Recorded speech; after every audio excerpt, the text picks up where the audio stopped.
It's clear, it's unprecedented. Boris Johnson, the UK Prime Minister, and his Chancellor, the Exchequer Minister of Finances, if you will, Rishi Sunak, plus the Prime Minister's wife, Carrie Johnson, have all broken the law. They're going to be issued fines. The Metropolitan Police has notified them of that intention. So they'll be given fixed penalty notices. Interestingly, what we don't know is which events this is for. We know the Metropolitan Police are investigating 12 events, or as Downing Street for quite a while liked to call them gatherings.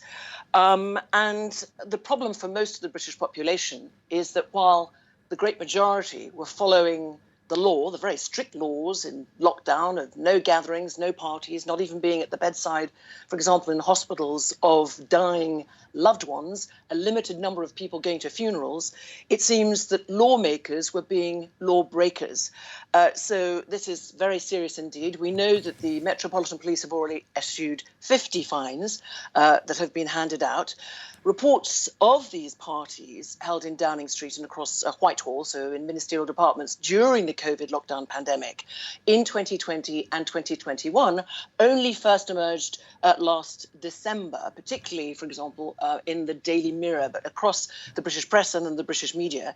And initially, the Prime Minister, to quote him, said he insisted guidelines were followed at all times. Then when defending himself in Parliament, he said that no parties had been held and that he certainly hadn't attended any. So no parties or gatherings. But in fact, British press and British media, and now the police, are confirming that they were held and that certain people like the Prime Minister, his Minister of Finance and the Prime Minister's wife did attend them. And as you say, Bénédicte, that is unprecedented, a British Prime Minister being fined by the police. The question now, I suppose, can Boris Johnson survive?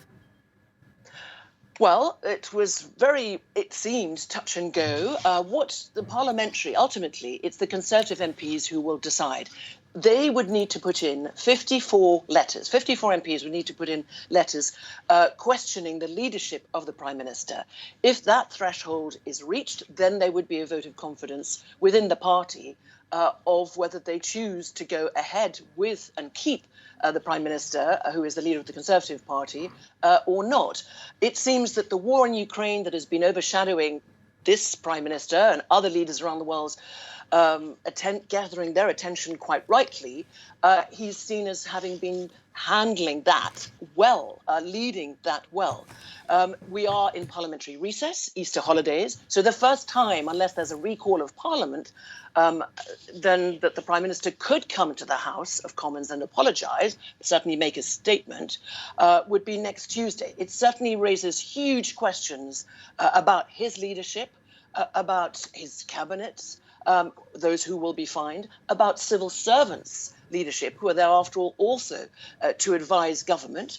And you won't be surprised to hear that the leader of the opposition, Sir Keir Starmer, is calling for the Prime Minister's resignation, Rishi Sunak's resignation as well. So is another opposition party, the Liberal Democrats, and I'm sure the Scottish National Party will be doing so as well. We await the full publication of the top civil servant Sue Gray's report, who said that once the police investigation is over, that is not the case. So will he survive? For now, yes. Will that change? That is the question. The overall consensus at the moment across the parliamentary parties is yes. Bénédicte Paviot.